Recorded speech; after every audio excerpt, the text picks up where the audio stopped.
Friends, in this video we are going to learn about activity or the turnover ratios. इसमें 4 ratio सीखेंगे: inventory turnover ratio, total receivable turnover ratio, total payable ratios and working capital turnover ratios. Clear है?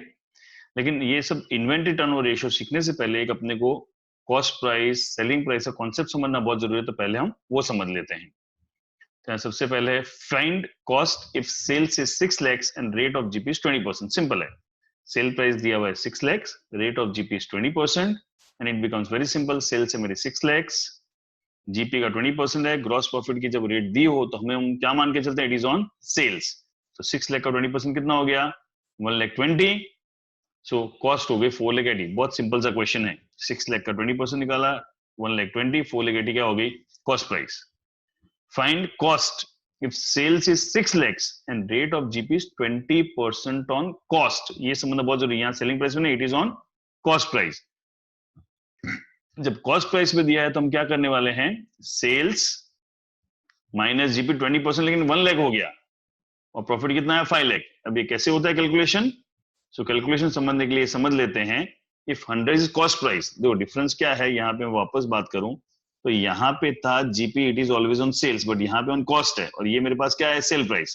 जब मुझे question में दी हुई है sale price और profit दिया है कॉस्ट प्राइस, और उल्टा अगर मुझे दिया हुआ है कॉस्ट प्राइस और प्रॉफिट दिया है सेलिंग प्राइस, तो मुझे उस परसेंटेज को क्या करना पड़ेगा? कन्वर्ट करना पड़ेगा। तो जब कन्वर्ट करने जाऊंगा तो ये मुझे फॉर्मूला काम लगेगी। अगर 100 मेरी कॉस्ट प्राइस है, मैंने अज्यूम कर लिया, जिसके ऊपर परसेंटेज था, सो 20 रुपीज इज प्रॉफिट। सो मेरी सेलिंग प्राइस कितनी हो गई? 120। 100 कॉस्ट प्राइस, 20 प्रॉफिट, तो 120 क्या हो गई? Selling price. Now if 120 is selling price, then what is profit? तो 20 क्या हो गया? प्रॉफिट। इसी इक्वेशन को मैंने फॉलो किया। 120 अगर मेरी सेलिंग प्राइस है, सो 20 क्या हो गया? प्रॉफिट। सो मुझे क्वेश्चन में क्या दिया हुआ है? सेल्स दिया हुआ है 6 lakh. If 6 lakh is selling price, what is profit? In short, मैंने मेरे कॉस्ट प्राइस के परसेंटेज को सेलिंग प्राइस में कन्वर्ट कर दिया। क्लियर है? सो फिर जब कैलकुलेशन करूंगा, क्रॉस मल्टीप्लिकेशन, तो 600 into 20 by 120, 1 lakh is the answer. अब कई बार स्टूडेंट को ये सब ट्रिकी चीजें, कैलकुलेशन करना, ये सब समझ में नहीं आता है, तो इसके लिए मैंने कन्वर्जन टेबल बनाया। उस टेबल को आप याद कर लो। जब भी मुझे क्वेश्चन में दिया है cost price, profit is on selling price, और क्वेश्चन में दिया है selling price, profit on cost price, ऐसा कुछ भी वाइस वर्सा दिया है, तो हम कन्वर्जन टेबल से तुरंत अपना परसेंटेज ढूंढ सकते हैं। सो ये टेबल है कन्वर्जन टेबल। अगर प्रॉफिट ऑन कॉस्ट है 20%, तो ऑन सेलिंग प्राइस कितना होता है? 16.67% और 1/6। अगर प्रॉफिट है 25% ऑन कॉस्ट, तो सेलिंग पे कितना हो जाता है? 20%। अगर 33 1/3 है तो 25%, और 50 है तो कितना हो जाएगा? 33। ये रट्टा मार लेना है। अब नॉर्मली जो एग्जाम में आते हैं वो भी ये 4% ही आते हैं और आपका काम आसान हो सकता है, लेकिन अगर एग्जामिनर ने स्मार्ट होके इनके अलावा कोई परसेंटेज पूछा, तो हमको ऊपर वाला लॉजिक समझना ही पड़ेगा। और लॉजिक समझने के लिए वापस मैं बोलूं, जिस चीज के ऊपर परसेंटेज दिया है उसको 100 मान लो। जैसे यहाँ पे कॉस्ट दिया था, तो कॉस्ट को मैंने क्या माना? 100, प्रॉफिट 20%, तो cost plus profit is selling price, और वाइस वर्सा वो चीज हो जाएगी। क्लियर है? ये हर फॉर्मूला में काम लगेगा, इसलिए हमने सबसे पहले समझ लिया है, then we go for the formulas. तो सबसे पहली फॉर्मूला है inventory turnover ratio. So cost of goods sold divide by average inventory, अपनी फॉर्मूला है। So cost of goods sold कैसे मिलेगा? पहले सिंपल तरीका है, सेल्स माइनस ग्रॉस प्रॉफिट। जो सेल्स है उसमें ग्रॉस प्रॉफिट माइनस कर दो, मुझे कॉस्ट ऑफ गुड्स सोल्ड मिल जाएगा।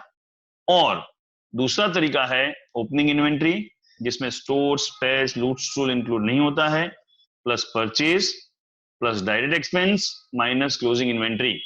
तो इससे मुझे क्या मिल जाएगा? Cost of goods sold. फिर मुझे चाहिए average inventory. So average inventory के अंदर आएगा opening inventory plus closing inventory divide by 2, तो मुझे क्या मिल जाएगा?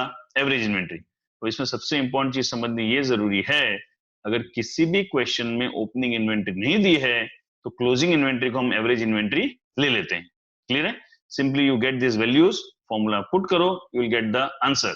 और इसमें जो आंसर आएगा वो टाइम्स में आएगा, 2 times 3 times, turnover will be in times, 2 times 3 times 4 times, उस तरह से इसका आंसर आएगा। क्लियर है? नेक्स्ट चलें आगे। Next formula is trade receivable turnover ratio. मुझे लोगों से पैसा लेना है, उसका टर्नओवर मेरा कितना हो पा रहा है। Higher the turnover better it is. So यहां पे है credit revenue from operations, credit revenue from operations divide by average trade receivables. So again trade receivables means मुझे debtors, trade receivables means debtors, don't subtract BDR, BDR को उसमें से मुझे subtract नहीं करना है, प्लस बिल्स रिसीवेबल। सो ये हो गया ट्रेड रिसीवेबल। किसको बोलते हैं? डेटर्स एंड बिल्स रिसीवेबल दोनों को मिलके मैं बोलता हूं ट्रेड रिसीवेबल। मुझे चाहिए क्या? Average. So opening debtors plus opening bills receivable, closing debtors plus closing bills receivable divide by 2, तो मुझे क्या मिल जाएगा? Average trade receivable. और क्रेडिट रेवेन्यू मुझे दी हुई रहेगी।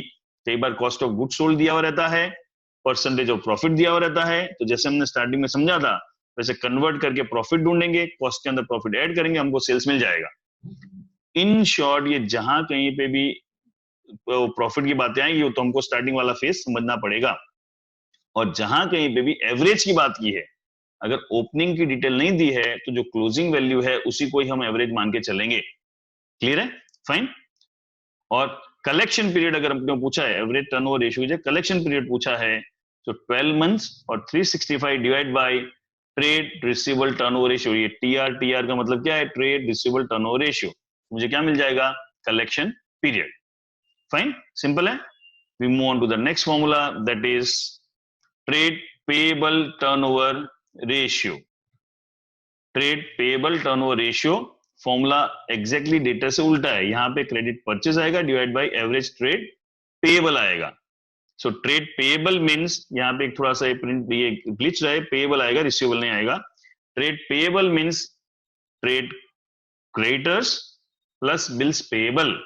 और वापस एवरेज निकालने के लिए opening creditors plus bills payable plus closing creditors plus closing bills payable divide by 2।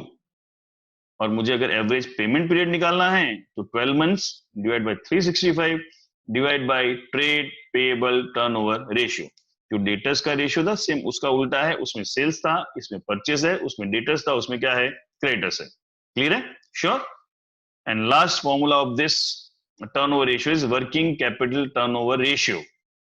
इन सब में एक चीज आपने कॉमन देखी, सबके अंदर working capital turnover means sales, तो उसके सेल्स या कॉस्ट ऑफ गुड्स तो आना ही है। So revenue from operation sales or COGS divide by working capital. Wherever working capital is equal to current assets minus current liability, ये हम current ratio के formula में सीख चुके हैं. So here we come to an end of a very important part of the ratios, that is turnover ratios. Clear? Thank you for watching the video. Next formulas के लिए और मैंने videos record किए हुए हैं, वो आप देखोगे तो बाकी सारी फॉर्मूला भी आपको क्लैरिटी आ जाएगी. Thank you.